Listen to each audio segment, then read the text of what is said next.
Okay. Well, good morning, everyone. I hope, well, first of all, happy February.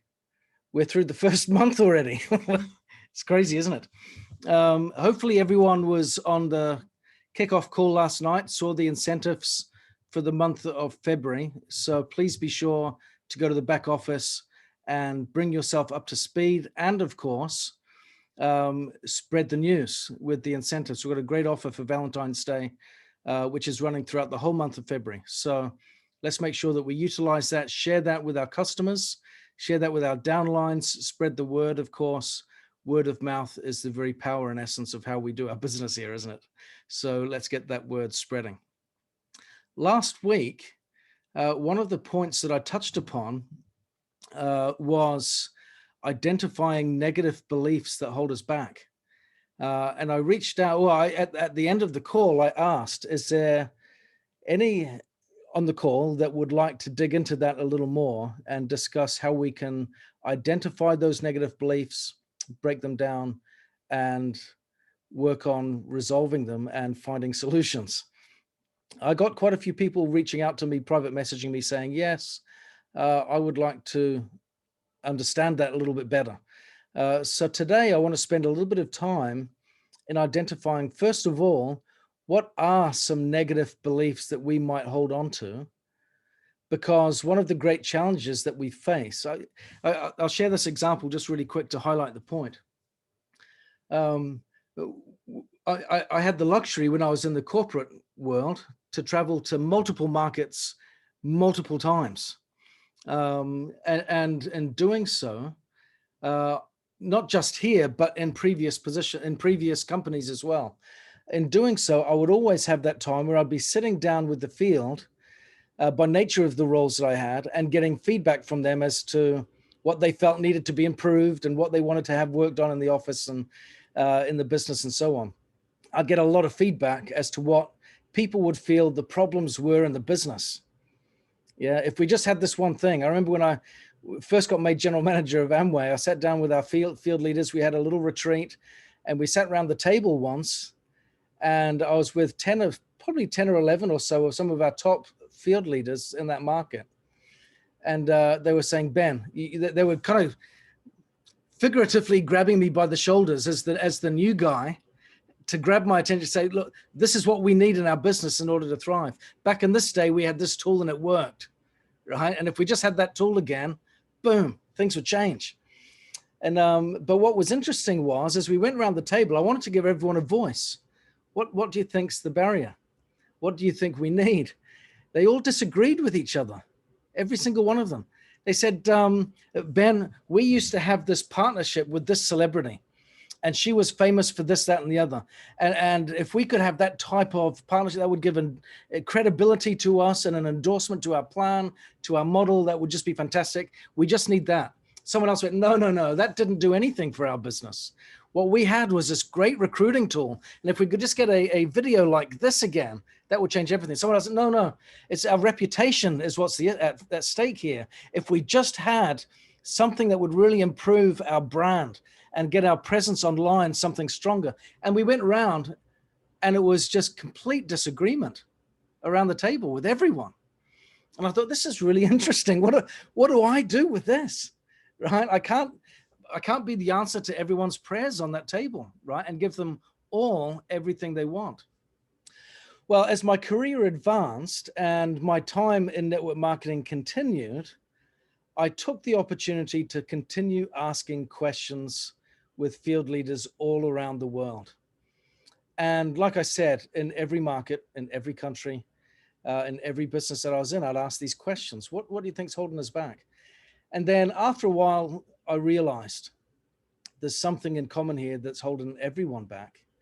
And I started to say it, and I would get up on stage and I'd say, there is one thing that holds everyone back. It's the same thing. The main number one thing that holds people back in building their business is this. It's their belief in themselves. It's their belief in themselves. And when I identified that collectively across the board, I would get unanimous agreement every time. Everyone in the audience would agree and go, Yes. At the heart of it, there are lots of different things that need to be worked on, because the reality is that's the nature of business, right? We're all business owners here. The nature of business is businesses are made by imperfect people, and therefore they are imperfect. We live in an environment that is ever changing, and therefore our businesses should be ever dynamic and ever changing. That means there will always be something that is right, and there will always be something that will be going wrong. We're always going to be dealing with that. And if we're not, if our business is static, then it's probably dead.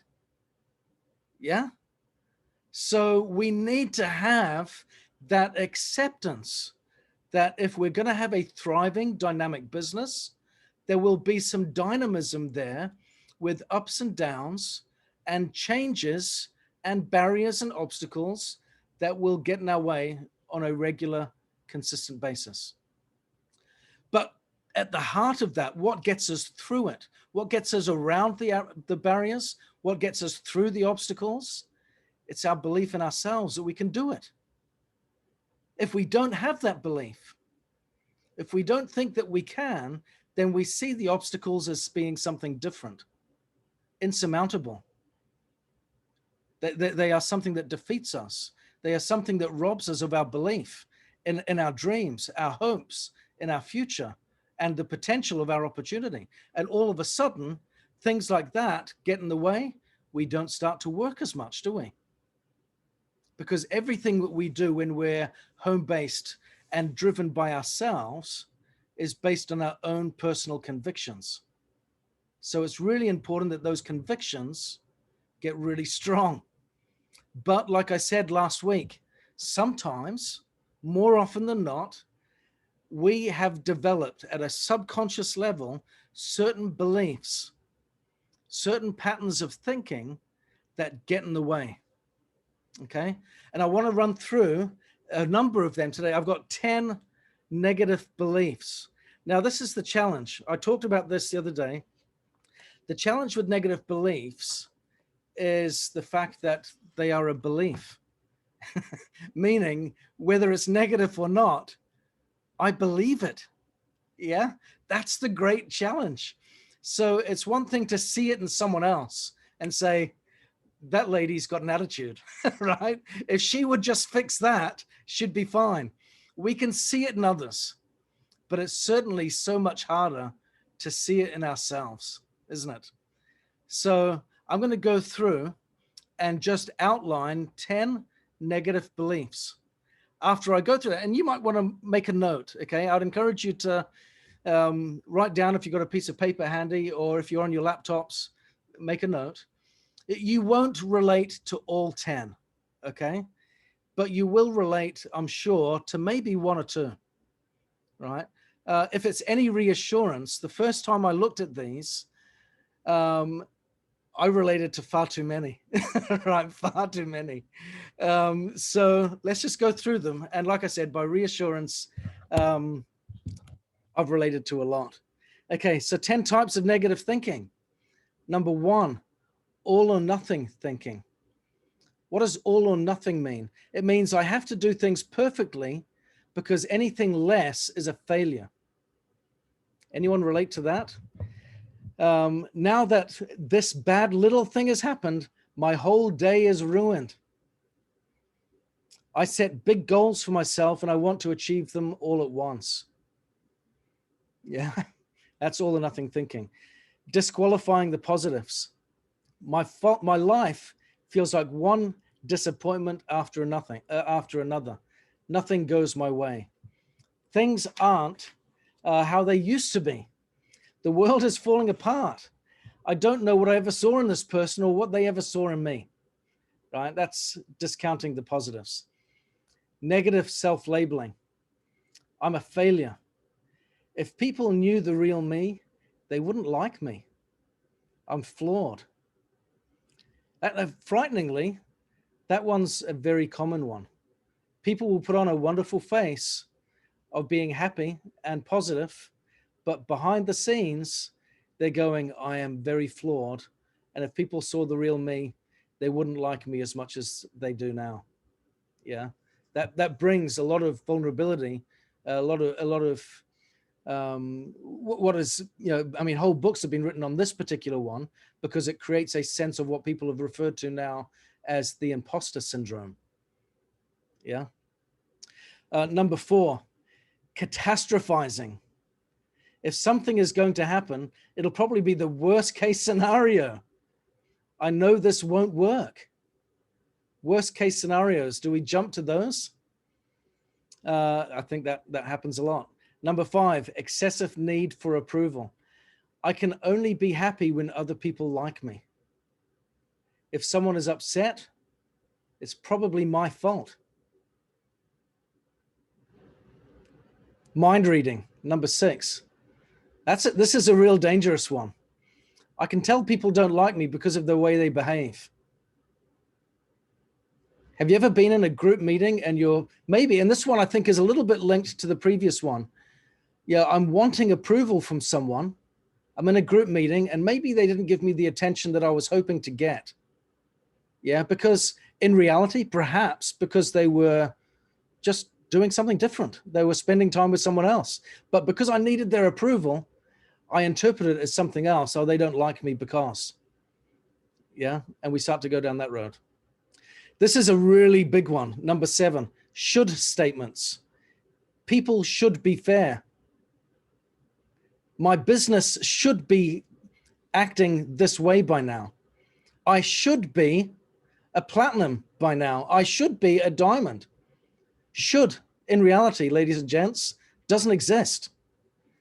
Yeah, that is us creating a rule in life on the planet based on the fact, a false notion that the world is fair.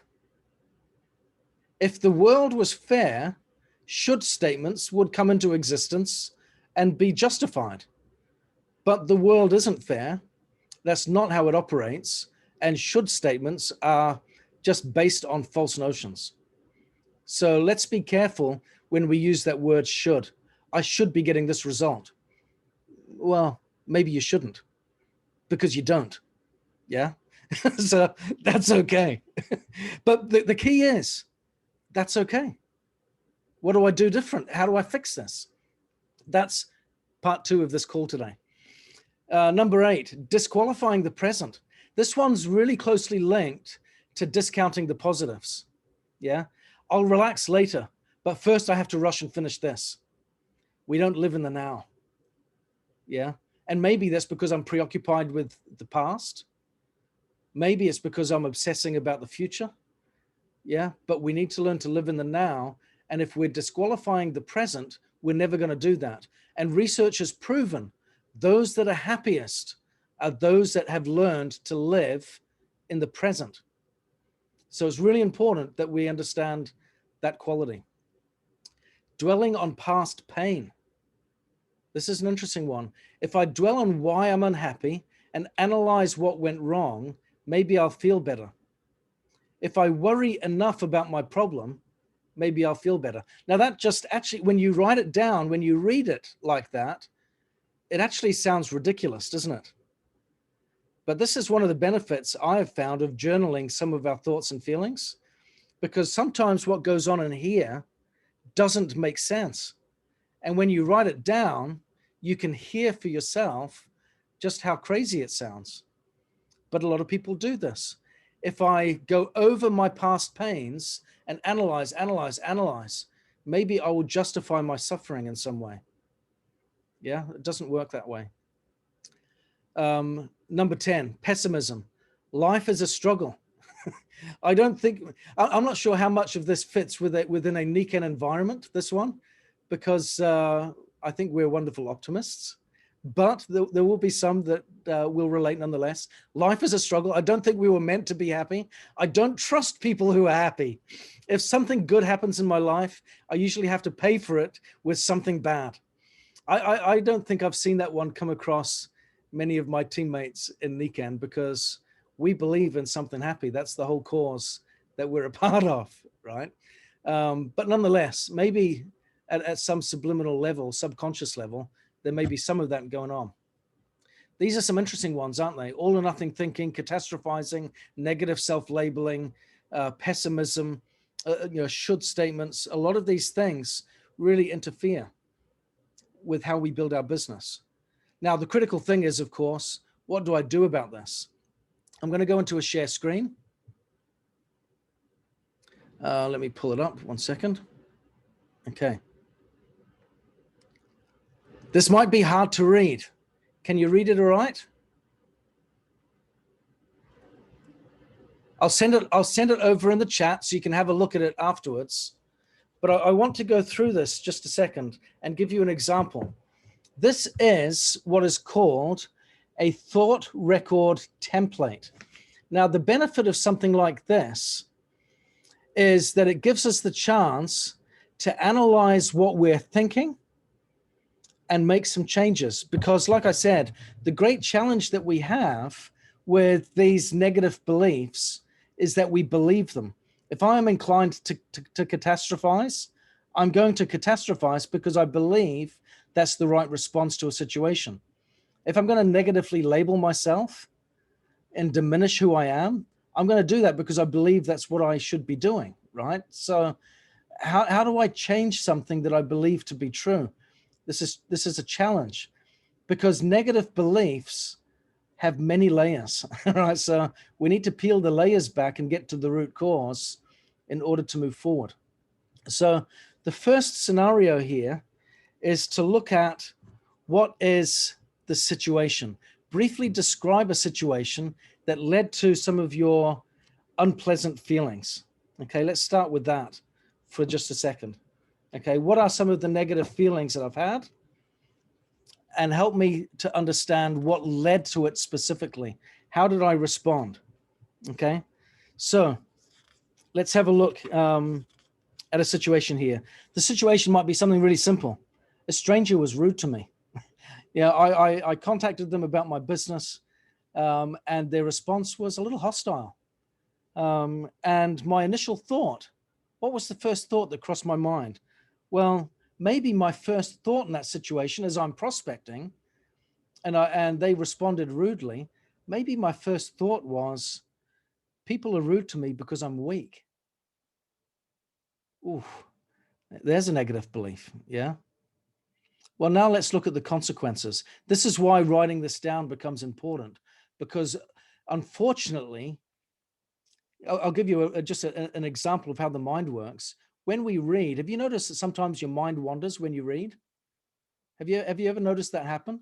That's because in reality, you're reading too slow for your brain.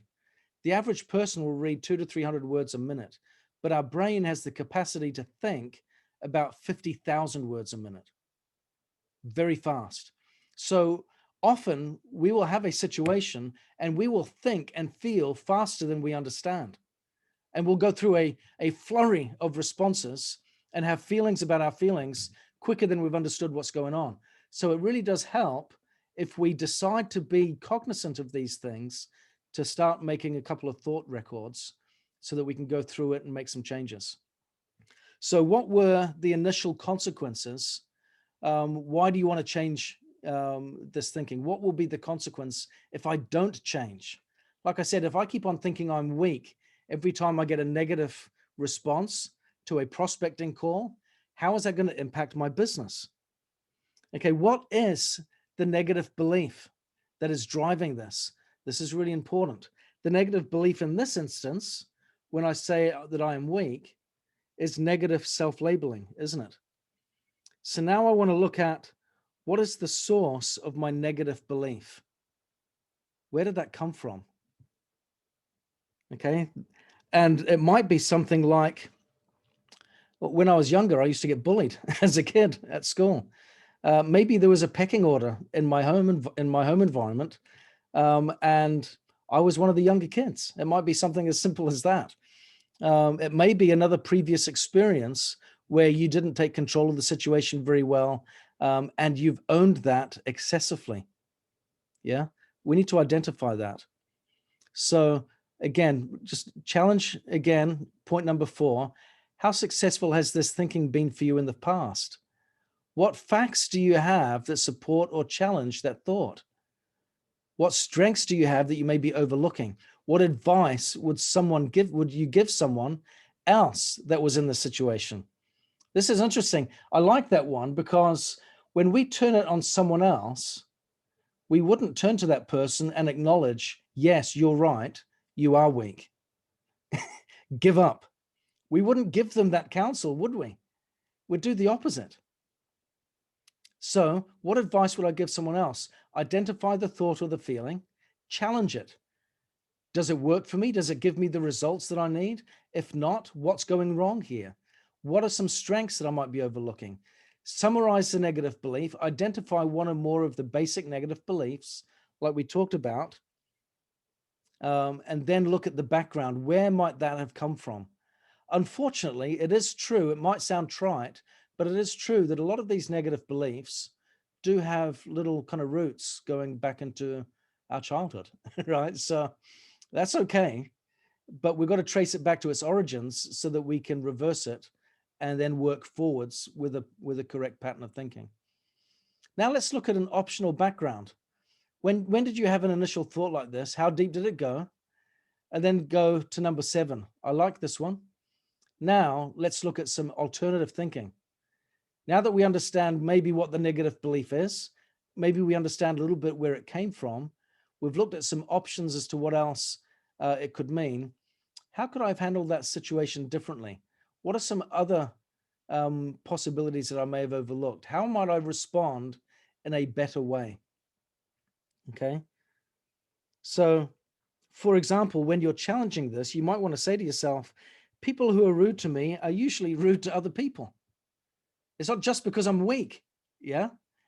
That might be just a negative belief, a negative self-label that I don't need to have. I shouldn't take one person's behavior, blow it out of proportion. Who knows what the issue is that this person has? I'm not weak. I stand up for things that I really believe in. Okay, you've got to place some positive statements there. If I dwell on other people's behavior, I'm going to become a victim here. So I need to change that. So I need to challenge the consequences. When I'm challenging it and looking at alternative thinking, I've got to bring into that, what are the consequences, the outcomes if I don't do this? I'll eat myself up, and they'll have forgotten the whole thing. That's the crazy thing. We invite someone to hear our opportunity, to learn about our products. They say no, maybe they're a little rude, maybe they're just having a bad day, and we eat ourselves up for the rest of the day, and they've just moved on and forgotten all about it. Yeah. So we need to look at the alternative thinking. People are rude because they have their own issues. They're human as well. Yeah. They might be hurting. Often those that are hurting hurt others. It's not just because I'm weak. Now we want to jump down to the positive belief and the affirmation. We need to write this down. This part is important in writing down. I will go into the world with tolerance and compassion, for example. That's good for me, and it's good for the people that are around me. And then we want to have an action plan.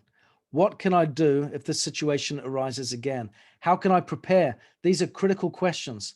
How can I prepare for this situation? I'm going to be prospecting and picking up the phone on a regular basis. From time to time, I'm going to get a no. Someone might be abrupt. Someone might be a little rude. I might not get the outcomes that I want. How am I going to respond? How am I going to let that define me? What beliefs am I going to hold to about myself as a consequence?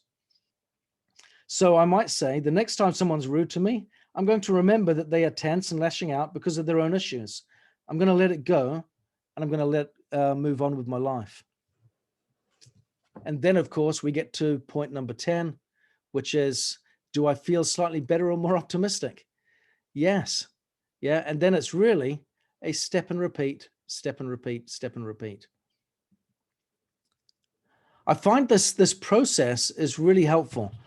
Like I said at the beginning, as I've applied that to myself, I've identified, unfortunately, but probably fortunately, I actually held on to all sorts of negative beliefs as I've been going through my own journey in life and building my business and building myself and striving to become the best version of myself.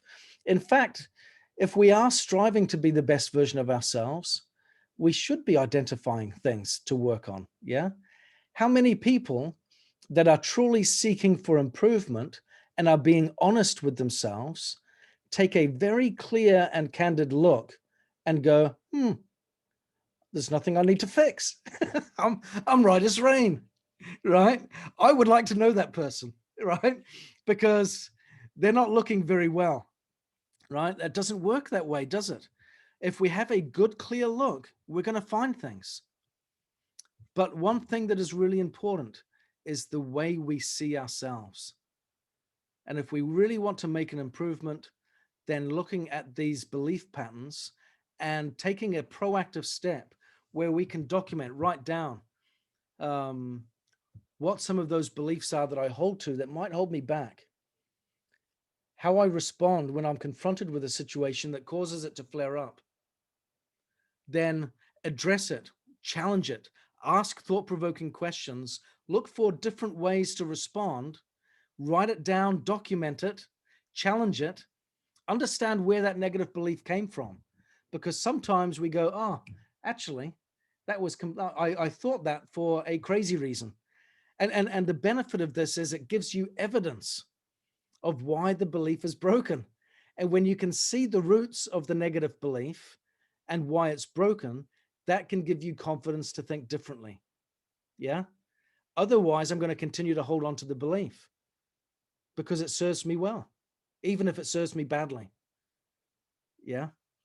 So we need to go through this process on a regular basis. I want you to know that we will rise. I mentioned this last week. We don't rise to the level of our goals. We fall to the level of our systems. And so often the systems that we fall to are internal ones that are based on our own paradigms, our own beliefs, the way that we view the world through the lens of how we see ourselves. And that is really important. When we can change who we think we are, we will rise up and never be the same again. Yeah, that's really important. It really begins with how we see ourselves. So my goal, my interest is to really, as much as possible, facilitate, be a part of, contribute, participate in any way in helping as many people. That's what Niken's all about for me. See themselves in a better light. And Niken provides a vehicle where they can reflect through humans being more and apply through the business model. Because that's what the business does, doesn't it?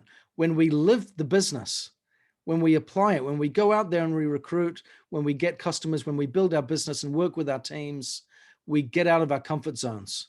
We get scared a little. We get challenged a lot. Yeah. And when we're doing that, we have the real opportunity to become more. If we're not doing it, we're going to a seminar and enjoying the words, but not making the change. We've got to put it into practice. And that comes when we go about doing good in our business. Yeah. So I hope this has been helpful. I will share that PDF that I posted in our WhatsApp groups as well, so you can get access to that as well. I think that'll be helpful. Make the most of it. Study out what your negative beliefs are and get busy. Let's fix them. It's a work in progress. It takes a bit of time. And like I said, through my own experience, it doesn't happen overnight, but nothing worthwhile ever does. Yeah. So thank you very much for letting me talk today about how to improve our negative beliefs and turn them into positives. I hope this has been a help, and we'll speak to you next week. Take care. Thank you. Thank you.